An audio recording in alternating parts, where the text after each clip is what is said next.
Hello बच्चों, हमने शुरू किया था क्लास 12th बायोलॉजी का chapter 4 that is principle of inheritance and variation. आज जिसमें हम उसमें पढ़ेंगे इनकम्प्लीट डोमिनेंस के बारे में। तो सबसे पहले टॉपिक का ही मतलब समझते हैं। इनकम्प्लीट डोमिनेंस क्या होता है कि जिसमें दोनों पेरेंट्स जो हैं वो अपने अपने कैरेक्टर्स प्रोजेनी में दिखा पा रहे हो। कोई एक ऐसा ना हो जो अपने कैरेक्टर्स को डोमिनेट कर रहा हो और दूसरे के कैरेक्टर्स दिखने ना दे रहा हो। तो इसके लिए हमने क्या किया, इसके लिए हमने क्या किया कि मेंडल का जो क्रॉस था हमने उसको ही किसी और स्पीसीज़ पे करके देखा, जिसमें हमने लिया था स्नैपड्रैगन, जिसको हम आर्थीरियम स्पीसीज भी कहते हैं। अब इसमें हमने क्या किया कि रेड कलर फ्लावर जो प्लांट थे उसको लिया और वाइट कलर के जो फ्लावर के जो प्लांट्स थे हमने उसको लिया और उनमें आपस में क्रॉस करवाए आर्थेनियम की स्पीसीज पे।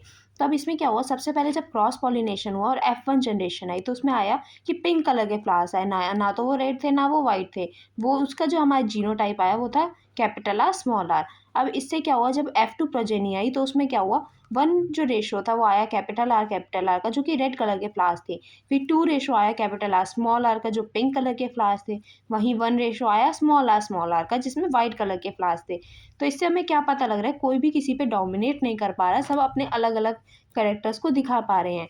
तो इससे आगे हमें क्या एक्सप्लेनेशन मिली कि जो जीन्स होते हैं वही अपने इन्फॉर्मेशन को कोड करते हैं, जिसकी वजह से पर्टिकुलर ट्रेट दिखाई देता है।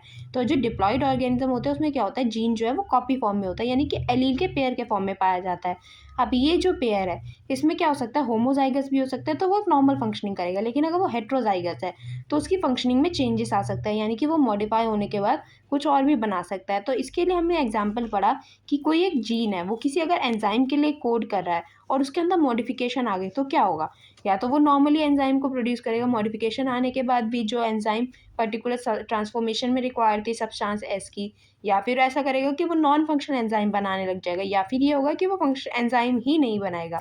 तब इससे क्या होगा, अगर वो नॉर्मल एंजाइम बना रहा है तो उससे क्या होगा कि कोई फिनोटाइप में चेंज नहीं आएगा, लेकिन अगर वो नॉन फंक्शनल एंजाइम बनाने लगे तो फिनोटाइप में चेंज आ जाएगा। वहीं अगर एंजाइम बन ही नहीं रही है तो भी फिनोटाइप में चेंज आएगा।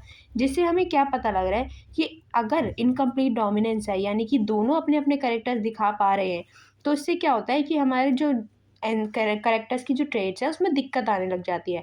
लेकिन अगर ऐसा ज़्यादातर ये होता है कि जो अगर मॉडिफिकेशन हो रही है तो वो रेसेसिव ट्रेट में रहता है, वहीं जो हमारा पहले वाला था वो डोमिनेंट ट्रेट में रहता है। लेकिन अगर ऐसा नहीं हो पा रहा है कि दोनों अपने कैरेक्टर्स दिखा रहे हैं, इनकम्प्लीट डोमिनेंस हो रही है, तो ये दिक्कत आ सकती है, जिसमें हमारा क्या आएगा, नॉन फंक्शनल एंजाइम बन जाएगी या फिर नो एंजाइम का भी फॉर्मेशन हो जाता है। तो आई होप आप लोगों को समझ आया होगा। समझ आया हो तो do let me know in the comment section and do like share and subscribe to the channel.